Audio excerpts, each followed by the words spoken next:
শুভেচ্ছা। বাংলায়ানার প্রদেশের সংবাদে স্বাগত।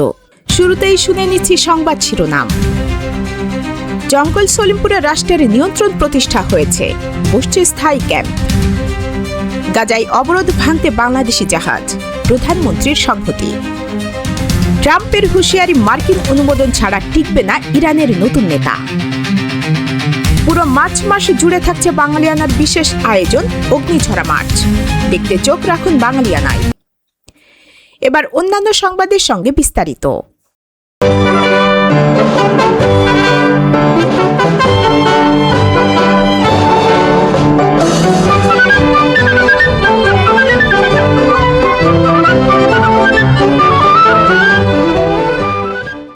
বাংলার ইতিহাসের সবচেয়ে রক্তাপ্লুত সময় মার্চ 1971।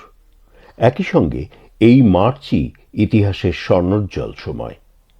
একদিকে মুক্তির আকাঙ্ক্ষায় বাংলার মানুষের গগন বিদারী উন্মাতাল স্লোগান, অন্যদিকে পাকিস্তানি হায়নার নৃশংস বর্বর গণহত্যার প্রস্তুতি। স্বাধীনতার নেশায় আসক্ত জাতিকে কি দাবিয়ে রাখা যায়? গণহত্যা, আগুন আর ধ্বংসের বধ্যভূমি থেকে বাংলার জনতা ফিনিক্স পাখির মতো উড়াল দিয়ে নীল আকাশে এঁকে দিল লাল সবুজ পতাকা। মুক্তির আকাঙ্ক্ষায় উদ্বেলিত জনতার সংগ্রামমুখর ঘটনাবহুল 1971-এর মার্চ নিয়ে বাঙালিয়ানার প্রতিদিনের আয়োজন রক্তস্নাত মার্চ। স্বাধীনতার ক্ষণগণনায় আজ 9 মার্চ 1971 মঙ্গলবার। মিছিলের নগরীতে পরিণত হয় ঢাকা। ছাত্র, শিক্ষক, শ্রমিক সংগঠন ও রাজনৈতিক দলের মুহুর্মুহু মিছিল চলতে থাকে। এদিন পূর্ব পাকিস্তানের কমিউনিস্ট পার্টি স্বাধীন বাংলা প্রতিষ্ঠার আহ্বান জানায়। তাদের প্রচারপত্রে বলা হয়, বাংলাদেশের জনগণ আজ গণতন্ত্র ও নিজেদের অধিকার প্রতিষ্ঠার জন্য এখানে পৃথক ও স্বাধীন সার্বভৌম রাষ্ট্র কায়েম করিতে বদ্ধপরিকর। ন্যাপ প্রধান মাওলানা আব্দুল হামিদ খান ভাসানী এই দিন বিকেলে পল্টনের ময়দানের জনসভায় তুমুল করতালির মধ্যে ঘোষণা করেন, ইয়াইয়া সাহেব, অনেক হয়েছে, আর নয়, তিক্ততা বাড়িয়ে লাভ নেই। লকুম দিনুকুম ওয়ালিয়া দিন নিয়মে পূর্ব বাংলার স্বাধীনতা মেনে নাও। তিনি আরও বলেন, শেখ মুজিবুর রহমানের নির্দেশ মতো আগামী 25 তারিখের মধ্যে কোনো কিছু করা না হলে আমি মুজিবের সাথে মিলে 1952 সালের মতো তুমুল আন্দোলন শুরু করব। ভাসানী শেখ মুজিবের উদ্দেশ্যে বলেন, পাকিস্তানের প্রধানমন্ত্রী হওয়ার চেয়ে বাংলার নায়ক হওয়া অনেক বেশি গৌরবের। পল্টনের সেই বিশাল জনসভায় মজলুম জননেতা দৃঢ় কণ্ঠে আরও বলেন, অচিরেই পূর্ব বাংলা স্বাধীন হবে। তিনি সবাইকে শেখ মুজিবের উপর আস্থা রাখতে অনুরোধ জানিয়ে বলেন, শেখ মুজিব আমার ছেলের মতো, সে বিশ্বাসঘাতকতা করবে না। বাঙালিরা মুজিবের উপর আস্থা রাখেন, কারণ আমি তাকে ভালোভাবে চিনি। এই দিন তিনি তার ভাষণের সঙ্গে 14 দফা দাবিও পেশ করেন। আওয়ামী লীগ প্রধান শেখ মুজিবুর রহমান কর্তৃক ঘোষিত আন্দোলনের কর্মসূচি অনুযায়ী সচিবালয় সহ সারা দেশের সকল সরকারি ও আধা সরকারি অফিস, হাইকোর্ট, জেলা কোর্ট প্রভৃতিতে সর্বাত্মক হরতাল পালিত হয়। বঙ্গবন্ধু যেসব সরকারি অফিস খুলে রাখার নির্দেশ দিয়েছেন, কেবল সেসব অফিস চালু থাকে। এই দিন পূর্ব পাকিস্তানের গভর্নর হিসেবে লেফটেন্যান্ট জেনারেল টিক্কা খানকে শপথ পাঠ করাতে অস্বীকৃতি জানান পূর্ব পাকিস্তান হাইকোর্টের প্রধান বিচারপতি বি.এ. সিদ্দিক। তিনি অসুস্থতার অজুহাত দিলেও এ অস্বীকৃতি প্রকারান্তরে চলমান অসহযোগ আন্দোলনের প্রতি তার সমর্থন বলেই মনে করা হয়। গভীর রাতে ইসলামাবাদ লেফটেন্যান্ট জেনারেল টিক্কা খানকে খ অঞ্চলের সামরিক শাসক নিয়োগের নির্দেশ জারি করে। জাতিসংঘের মহাসচিব বুথান প্রয়োজনে পূর্ব পাকিস্তান থেকে জাতিসংঘের স্টাফ ও তাঁদের পরিবারবর্গকে প্রত্যাহারের জন্য ঢাকাস্থ জাতিসংঘের উপ আবাসিক প্রতিনিধিকে নির্দেশ দেন। জাপানের পররাষ্ট্র দপ্তর পূর্ববঙ্গে অবস্থিত তার দেশের নাগরিকদেরও প্রত্যাহারের সিদ্ধান্ত নেয়। পশ্চিম জার্মান সরকার তার দেশের নাগরিকদের ফিরিয়ে নেয়ার জন্য সরকারি সামরিক বিমান পাঠানোর সিদ্ধান্ত নেয়। সকালে ঢাকা বিশ্ববিদ্যালয়ের সার্জন জহুরুল হক হল ক্যান্টিনে ছাত্রলীগের কেন্দ্রীয় সংসদের এক জরুরি সভা অনুষ্ঠিত হয়। সংগঠনের সভাপতি নূরে আলম সিদ্দিকীর সভাপতিত্বে অনুষ্ঠিত সভায় গৃহীত রাজনৈতিক প্রস্তাবে 2 মার্চ ঢাকা বিশ্ববিদ্যালয়ের বটতলায় অনুষ্ঠিত ছাত্রলীগ ও ডাকসুর নেতৃত্বে গঠিত স্বাধীন বাংলাদেশ ছাত্র সংগ্রাম পরিষদের ছাত্র সভায় গৃহীত স্বাধীন বাংলাদেশ ঘোষণার প্রস্তাব অনুমোদন করা হয়। সামরিক কর্তৃপক্ষ রাত 9টা থেকে রাজশাহী শহরে 8 ঘন্টার জন্য কারফিউ জারি করেন। আওয়ামী লীগের পক্ষ থেকে এক বিবৃতিতে বলা হয়, সেনাবাহিনীকে ছাউনিতে ফিরিয়ে নেওয়া হয়েছে বলে ঘোষণার পর রাজশাহীতে হঠাৎ সান্ধ্য আইন জারির কারণ বোধগম্য নয়। এদিন পাকিস্তানি জান্তা নিয়ন্ত্রিত বাংলা সংবাদপত্র দৈনিক পাকিস্তান সম্পাদকীয়তে লেখে, নির্বাচিত প্রতিনিধিদের হাতে ক্ষমতা হস্তান্তরই সংকট মুক্তির একমাত্র পথ। সকালে পিআইয়ের বাঙালি কর্মচারীরা তেজগাঁও বিমানবন্দর থেকে মিছিল করে ধানমন্ডিস্থ বঙ্গবন্ধুর বাসভবনে এলে তিনি তাদের সাথে দেখা করেন। প্রেসিডেন্ট ইয়াহিয়া খানের পূর্ব পাকিস্তান সফরের ঘোষণা দেওয়া হয় এই দিন। হরতাল, অসহযোগ আন্দোলন জোরে সোরে পালনরত চট্টগ্রামবাসীর সাথে অবাঙালিরা রেলওয়ে কলোনি একে খান রোডে দুপুরের দিকে সংঘর্ষে লিপ্ত হয়। বিকেলে হালিশহর হতে দেওয়ানহাট হয়ে আগ্রাবাদ পর্যন্ত অবাঙালিরা ভারী অস্ত্রশস্ত্র নিয়ে শোডাউন করে। পরিস্থিতি ক্রমেই ভয়াবহ হচ্ছিল। অন্যদিকে চট্টেশ্বরী রোডে চট্টগ্রাম শিল্প সাহিত্য পরিষদের অফিসে গণসঙ্গীতের মহড়া শুরু হয়।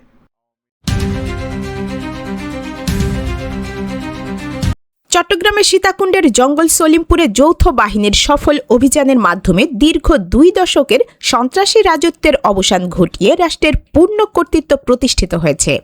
সোমবার 9 মার্চ দুপুরে অভিযানস্থল পরিদর্শনে এসে চট্টগ্রাম রেঞ্জের ডিআইজি মোহাম্মদ আহসান হাবিব পলাশ এ তথ্য জানান।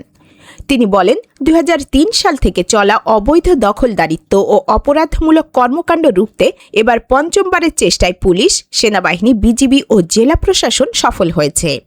অভিযান চলাকালে পুলিশের চট্টগ্রাম রেঞ্জের এআইজি আহসান হাবিব ঘোষণা করেন, নিরাপত্তার স্বার্থে জঙ্গল সলিমপুরে এখন থেকে পুলিশ ও র্যাবের স্থায়ী ক্যাম্প থাকবে। প্রয়োজনে আধুনিক সরঞ্জাম ও সর্বোচ্চ শক্তি প্রয়োগ করে এই অধিকার ধরে রাখা হবে। বিভাগীয় কমিশনার মোহাম্মদ জিয়াউদ্দিন জানান, প্রশাসনের কর্তৃত্ব প্রতিষ্ঠিত হওয়ায় এখন এলাকাটি ঘিরে সরকারের ঝুলে থাকা উন্নয়ন পরিকল্পনাগুলো দ্রুত বাস্তবায়ন করা হবে। দুর্গম এই পাহাড়ি অঞ্চলকে সন্ত্রাসমুক্ত রাখতে প্রবেশ পথগুলোতে কঠোর তল্লাশি চৌকি বসানোর সিদ্ধান্ত নিয়েছে প্রশাসন।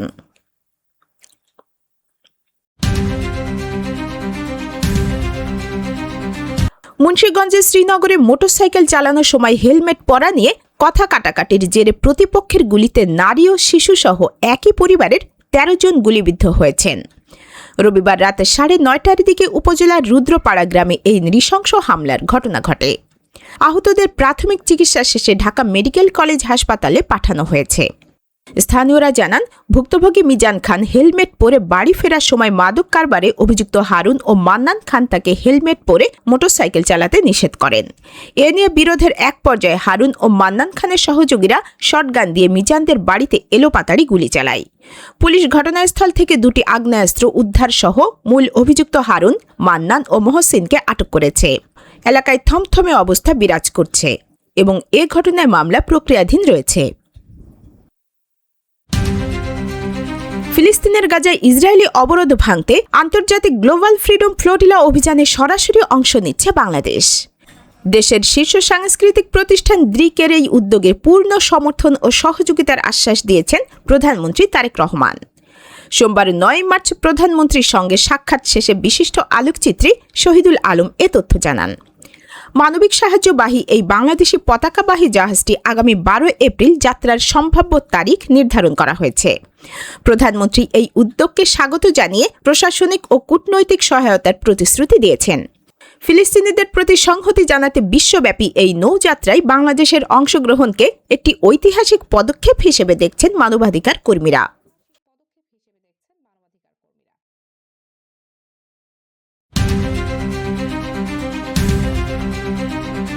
ঢাকা ওয়াসার নতুন ব্যবস্থাপনা পরিচালক এমডি হিসেবে অতিরিক্ত সচিব মোহাম্মদ মনিরুজ্জামানকে দায়িত্ব দেওয়া হয়েছে।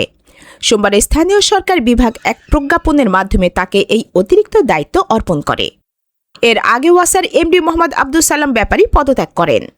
সালাম ব্যাপারীর বিরুদ্ধে কানাডায় স্ত্রীর নামে বাড়ি কেনা ও অর্থ পাচারের অভিযোগে সিআইডি অনুসন্ধান শুরু করেছে।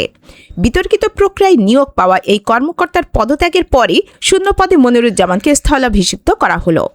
উল্লেখ্য, আওয়ামী লীগ সরকার পতনের পর তাকসিম এ খানের বিদায়ের পর থেকে ঢাকা ওয়াসার শীর্ষ পদে অস্থিরতা বিরাজ করছিল। ইরানের পরবর্তী সর্বোচ্চ নেতা নির্বাচন নিয়ে কঠোর অবস্থান পুনর্ব্যক্ত করেছেন মার্কিন প্রেসিডেন্ট ডোনাল্ড ট্রাম্প। এবিসি নিউজকে দেওয়া এক সাক্ষাৎকারে তিনি দাবি করেন, যুক্তরাষ্ট্রের অনুমোদন ছাড়া ইরানের নতুন কোনো নেতা ক্ষমতায় টিকতে পারবেন না। ট্রাম্পের মতে ভবিষ্যতে নতুন সংঘাত এড়াতে এবং ইরানকে পারমাণবিক অস্ত্র থেকে দূরে রাখতেই এই হস্তক্ষেপ প্রয়োজন। এদিকে ইরানের পররাষ্ট্রমন্ত্রী আব্বাস আরাকচি ট্রাম্পের এই মন্তব্য প্রত্যাখ্যান করে বলেছেন, নেতা নির্বাচন একান্তই ইরানের অভ্যন্তরীণ বিষয়। এরই মধ্যে দেশটির অ্যাসেম্বলি অফ এক্সপার্টস নতুন উত্তরসূরি নির্বাচনে ভোট দিলেও কোনো নাম প্রকাশ করেনি।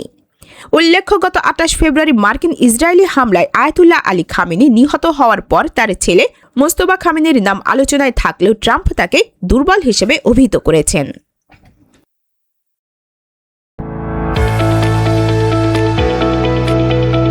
এবার শুনে নিচ্ছি বাঙালিয়ানা বাণিজ্য সংবাদ। ইরান ও ইসরায়েল যুক্তরাষ্ট্রের মধ্যকার যুদ্ধ মধ্যপ্রাচ্যের 12টি দেশে ছড়িয়ে পড়ায় বাংলাদেশের রপ্তানি খাত বড় ধরনের সংকটে পড়েছে। 28 ফেব্রুয়ারি থেকে মধ্যপ্রাচ্যে কৃষি ও হিমায়িত মৎস্য রপ্তানি কার্যত বন্ধ।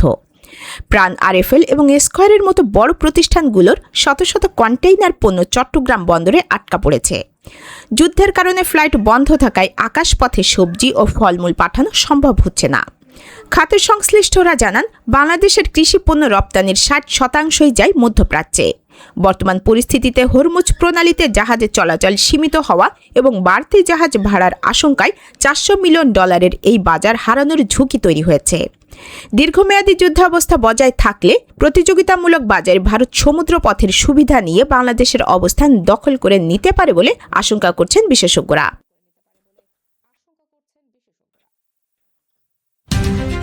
মধ্যপ্রাচ্যে ইরান ও যুক্তরাষ্ট্র ইসরায়েলের সংঘাতের জেরে বিশ্ববাজারে জ্বালানি তেলের দামে নজিরবিহীন বিস্ফোরণ ঘটেছে। সোমবার 9 মার্চ আন্তর্জাতিক বাজারে ব্রেন্ট ক্রুড অয়েলের দাম ব্যারেল প্রতি 1 লাফে 25% বেশি বেড়ে $116.37 পৌঁছেছে। 2020 সালে করোনা মহামারীর পর এটিই একদিনের সর্বোচ্চ মূল্য বৃদ্ধির রেকর্ড। হরমুজ প্রণালী দিয়ে জ্বালানি সরবরাহ বাধাগ্রস্ত হওয়ায় বাজারে এই তীব্র অস্থিরতা দেখা দিয়েছে। বিশ্লেষকরা সতর্ক করেছেন যে পরিস্থিতির দ্রুত উন্নতি না হলে দাম ব্যারেল প্রতি $150 পর্যন্ত উঠতে পারে। জেপি মর্গানের মতে উচ্চ মূল্যের এই ধারা অব্যাহত থাকলে বৈশ্বিক মূল্যস্ফীতি 1% পর্যন্ত বাড়তে পারে এবং বিশ্ব অর্থনীতি মন্দার কবলে পড়তে পারে। সরবরাহ সংকটের আশঙ্কায় লোহিত সাগর দিয়ে সৌদি আরবের তেলের চালান বাড়ালেও তা বৈশ্বিক চাহিদা মেটাতে অপর্যাপ্ত বলে মনে করছেন বাজার বিশ্লেষকরা।